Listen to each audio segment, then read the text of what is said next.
Welcome to Chapter 7, Human Health and Environmental Toxicology. 2 indicators, life expectancy and mortality.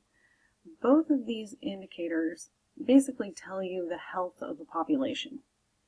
If you have lots of older people in the population and you don't have very many infants dying, that says that people are getting good nutrition. It says that there is a good level, if not great level, of health care and medical attention available. And those are two things that they're paramount to be able to live long lives. If you look at the graph at the bottom, you have, I want you to look at cancers and cardiovascular disease. That is about 42% of the pie. So the largest piece of the pie. Cancers and cardiovascular diseases, you're going to see those really in people in developed countries dealing with those.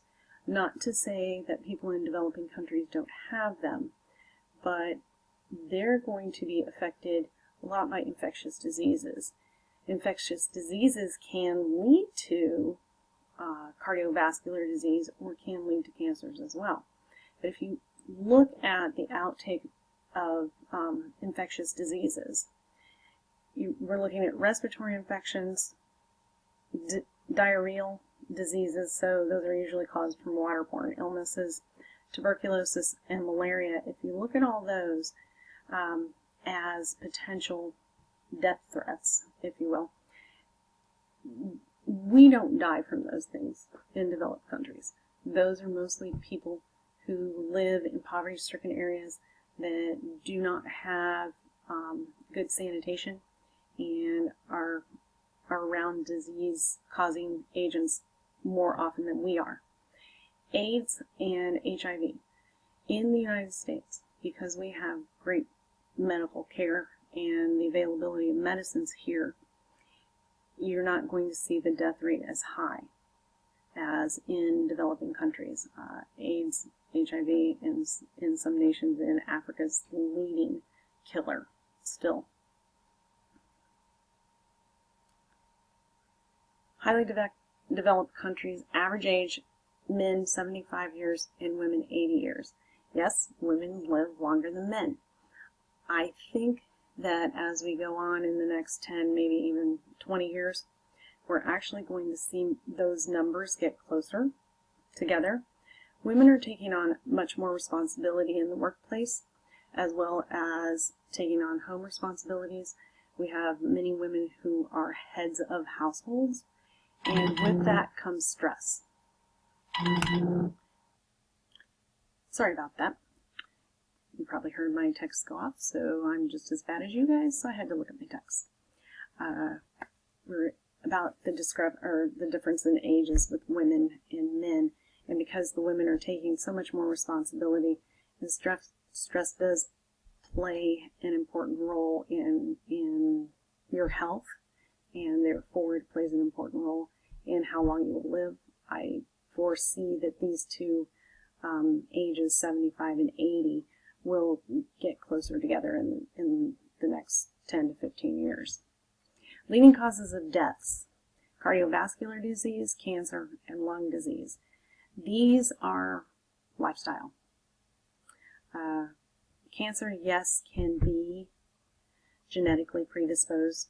Cardiovascular is predisposed.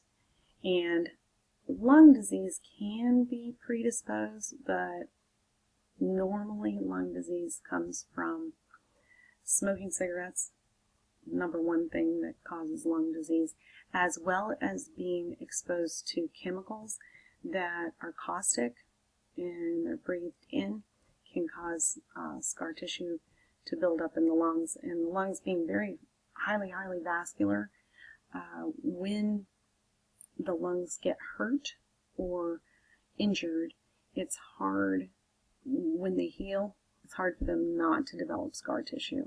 And that scar tissue is not as vascular or elastic as regular lung tissue. So that causes problems. Later on, it might not cause problems early in life, but you get into your late 40s, 50s, and you start to see more issues with respiratory problems. Cardiovascular disease is, most of it's contributed to our diet, and diets, it runs the gamut. It depends on who you're talking to, but definitely saturated fats or animal fats, very high in animal fats, cause plaque to build up or the bad cholesterol to build up. Remember, put your biology hat on here. You need cholesterol because it's part of the cell membrane, and all the membranes of the organelles need cholesterol. But a certain amount is good, too much is bad. So, and then it starts to build up and almost create a dam in your blood vessels. And so that's part of cardiovascular disease. It causes high blood pressure, people not to feel well. Do we have fixes for this? Certainly we have open heart surgery. You can put stents in, open up the blood vessels, and those are fixes, and it does help people to live. The best thing you can do is eat a well-balanced diet that is very heavy in vegetables and fruit, and then limit your red meat and eat more fish, eat more chicken, and exercise. Exercise is huge in using those extra calories, using all your organs so that your body stays good and active. And premature death, poor diet, lack of exercise, smoking, and obesity. As we're talking here, obesity is leading to an increase in diabetes. Diabetes is something, if you don't have it, you certainly don't want to have to deal with it.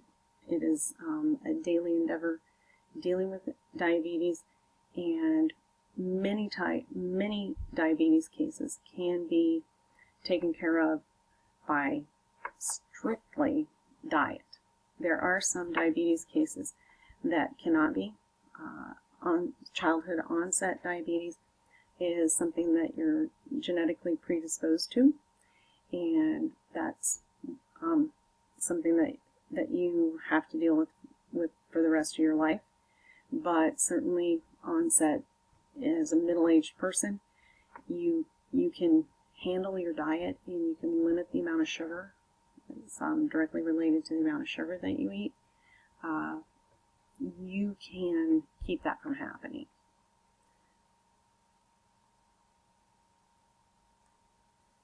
Developing countries. Developing countries, if you look at this, a lot different than what we have in the United States. United States, or even Europe, Canada, and the developed countries. Biggest problem here is not getting enough food. And the food that they get does not have enough protein in it. These people, not only are they hungry, and they might get a bowl of rice, but rice doesn't have any protein. So that does not allow them to meet their genetic potentials in many cases. So a lot of these people, as children, they were deprived of nutrition. Nursing mothers don't have nutrition, so their babies aren't getting nutrition when they're growing in them, and then when they're nursing them, they're not getting enough nutrition. So these babies just start out on a bad foot. Next is unsafe water. This is water filled with protists, parasites, or bacteria. And they don't have a choice. It's drink that or die. And sometimes if you drink it, you die. Also, poor sanitation. Nowhere to get rid of waste products. And so that in itself, the waste products, what you eat, you excrete. But in your gut, you have all kinds of bacteria that help process the food and get it into digestive mode. So anything that comes out has bacteria in it, as well as you're going to have bacteria that decompose. So if you have poor sanitation and feces and whatever food scraps there might be are left over and just piled high, then that's a breeding ground for vectors. It's a breeding ground for bacteria that can wash off and get in the water, and a lot of times they'll just throw sewage in the water anyway. So it sets itself up for people to get infectious diseases. Overall life expectancy, 65 years, so 10 years less than men and 15 years less than women in developed countries. But if you look at the poorest countries, 45 years old, and this has to do with AIDS. So, and then we're looking at the very poorest of poor countries in Africa. In these countries, child mortality is high. And due to diarrheal diseases, this has a lot to do with poor sanitation and unsafe water, a lot of times water. Not having the nutrition, and malaria and AIDS are two main killers for children. Types of diseases. There's two types really, emerging disease and re-emerging. Emerging are diseases that have crossed over from like a bird to a human, monkey to human, but from animal to human. They don't necessarily go directly from that host to you. They might go into an intermediary host and then to you. And examples of those are AIDS, Lyme's disease, and we've talked about Lyme's before. That's what the ticks give you. And West Nile virus is also one. Re-emerging diseases are diseases that were on the downside, but now are starting to increase in incidence. Tuberculosis, yellow fever, and malaria. All of these have been in the United States. We don't see them very often in the United States unless somebody has traveled to an area that has these infections there. Tuberculosis is bacterial. Malaria is parasitic. And yellow fever is viral. It's a very acute viral. It's similar to Ebola with symptoms. Reason for emergence or reemergence that we see: evolution of a disease, and this is, if it's bacteria, it mutates, and evolution of antibiotic resistance, and urbanization and overcrowding. Evolution of the disease, as it transfers to human hosts, at first the disease, whatever it is not a strain that humans can get. But as it evolves over time and has different characteristics, then it transitions so that humans can host it. Antibiotic resistance to disease. This is a big one. When antibiotics were first invented, they were the end-all be-all. Penicillin was the first one. It was available to soldiers in the 1940s, World War II. It was developed, and most soldiers were dying not from their wounds but from infection. And scientists were able to come up with penicillin, and then they couldn't make it in large enough quantities for everyone to have it, so just the soldiers got it. Once we were able to make mass quantities of it, then people at large were given it. And it was such a wonder drug. People who died from pneumonia, and pneumonia was one of the main killers in the early 1900s, now they could be cured. Well, everybody was given antibiotics, even if they had the sniffles. So people started to build up a resistance to the the bacteria or to the antibiotic. And not only people did, but the bacteria mutated. And because that's evolution, that's survival. So the bacteria mutated, and so penicillin wasn't working anymore. So then they created other antibiotics, and then bacteria, and so on and so forth. And now we have certain strains of staph infection that we don't necessarily have any good active antibiotics for. Also, in use of antibiotics, if your doctor gives you antibiotics, you need to take the full course. You need to, even if you're feeling better, and I am guilty of this, not taking my full course of antibiotics. I'm feeling better, so I don't want to take medicine. But here's the deal. If you don't, then some of those bacteria in your body, bad ones, the ones that haven't died yet, then they might have a little bit of resistance, and they're going to be the ones that live to carry on the disease. So you don't want that. You want to completely eradicate everything that's in you. Urbanization and overcrowding is just like being here at school.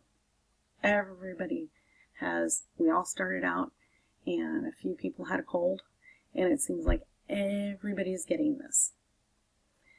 Where you're out for a couple of days, severe head congestion. So anytime you're in an overcrowded situation or a crowded situation, it's easier for the transference of disease, no matter how it's transferred. More people in an area, mosquitoes can bite more people if it's malaria. Or if it's yellow fever, that's how yellow fever is contracted as well. Population, as people get older, their immune systems are getting older as well, and they do not work as well. So they're more susceptible to getting diseases. Pollution and environmental degradation. Pollution can cause the immune system to be overworked, and therefore you have more of a chance to get sick. International travel. This is huge with the emerging diseases, because people who are going into areas where these diseases are, bring them back home.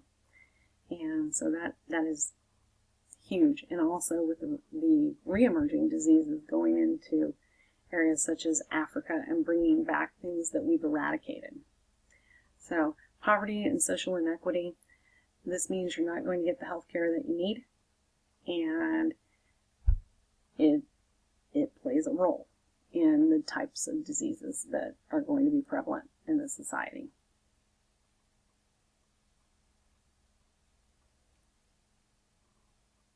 Okay, let's look at environmental pollution and its link to disease. A lot of times environmental pollutants have three characteristics: persistence, bioaccumulation, and biomagnification. And so basically what we're going to look at here are chemicals that are put into water systems or put into the environment through the air that they're not normal. These can be synthetic compounds that we have created, but they are not natural. And so when they're put into a natural environment, they are persistent. Persistent means that they don't break down, because there's no decomposer in the environment that can break it down. It's not something they know. And so unlike something natural that would break down and decompose, it won't be able to stay there for a long time. We're going to talk about DDT, which is a pesticide. It's easy to talk about. It's a pesticide that was an end-all be-all and developed in the 1950s and utilized really worldwide and heavily utilized in the United States. The man who developed it, the scientist, he got a Nobel Prize for it. I mean, it was going to eradicate malaria. And one of the reasons we don't have malaria here in the United States, except when somebody else brings it in. And basically, it was revolutionary also in food production because this pesticide killed every pest, not just a few, I mean every one of them. So, and it has a long hang time, which means it doesn't break down. So it not only persistent, but it causes some other problems in the ecosystem as well. And these are just, you can read that on your own. A half-life is how long it takes to break it down, basically, into something else. Bioaccumulation, going back to DDT. Bioaccumulation means that this is not a water-soluble substance, but a fat-soluble substance. Therefore, when it's ingested, it sticks in the fatty tissue and doesn't get out of the body. Eventually it would. If you just had one dose of it, it'd stick in your fatty tissue, and as you metabolize over a period of time, it would leave your body, but it stays in there for quite some time. With the water-soluble, it just goes out. If you don't use it, it goes right out of you in your urine, because most of your vitamins are like that. They're water-soluble. So let's look at this. DDT accumulates in an organism. So the lower end organisms will eat the DDT off of the grass because it's been sprayed on the ground for pests. And so it starts its climb in the food chain. As it moves up the food chain, because it's accumulating in the fatty tissues because it's not water soluble, then it magnifies. So you might not see symptoms in, say, your primary consumer, the shrimp, maybe not even in the eel. But as we start moving up the food chain, and say we get to the gull, then the DDT actually is at a higher ratio of body mass to body fat. There's more of it in that tertiary consumer because they have eaten all of the DDT from the primary and secondary consumers, and that is stuck in their fat. It's at a high enough level that it's going to cause problems, and DDT causes reproductive problems. It is what we call an endocrine disruptor, and basically what it does in birds is it does not allow the birds to create a good hard shell on their eggs. So therefore, reproductive rates go down. Also, what it does to other organisms is it inhibits testosterone production by increasing it. It masks itself like estrogen, even though it's not. And so the organism thinks it's making more estrogen, and in a male, if a male has high levels of estrogen, then it pushes down testosterone. It's a negative feedback loop.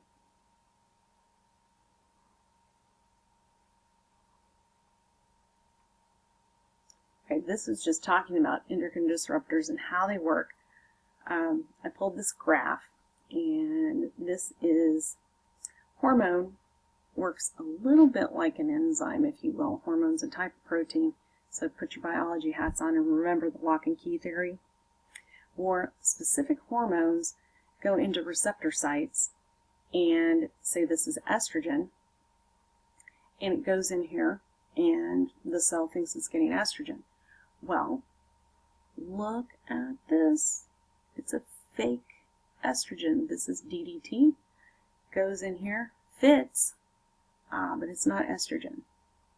But the cell thinks it is, so it thinks it's getting extra estrogen, which can cause, then, like I said, drops in levels of hormones.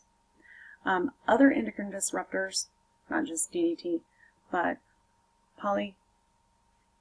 polychlorobiphenyls, dioxins, heavy metals such as lead and mercury. Heavy metals also are neurologic inhibitors, and so you'll see a lot of nervous system issues with them, and it's kind of good maybe to differentiate that. a little bit. Last slide for part 1. This is a case study. This is in your books, and this is your case study. These are the Apopka, Florida alligators, and basically, if you look at the graph, the alligator numbers went down. What caused alligators to go down? Well, because they had an endocrine disruptor, DDT was in the water, and the male alligators didn't exhibit male characteristics. And therefore, they did not mate with the females. And consequently, no mating going on, no babies being born. And so when it was figured out what was going on, and as time went on, there were less levels of DDT in the environment. Then the males started behaving as males, and you can see the population went up substantially. But it does make a difference. So, and that case study is important, so please read it in your book if you haven't already. Stay tuned for part 2.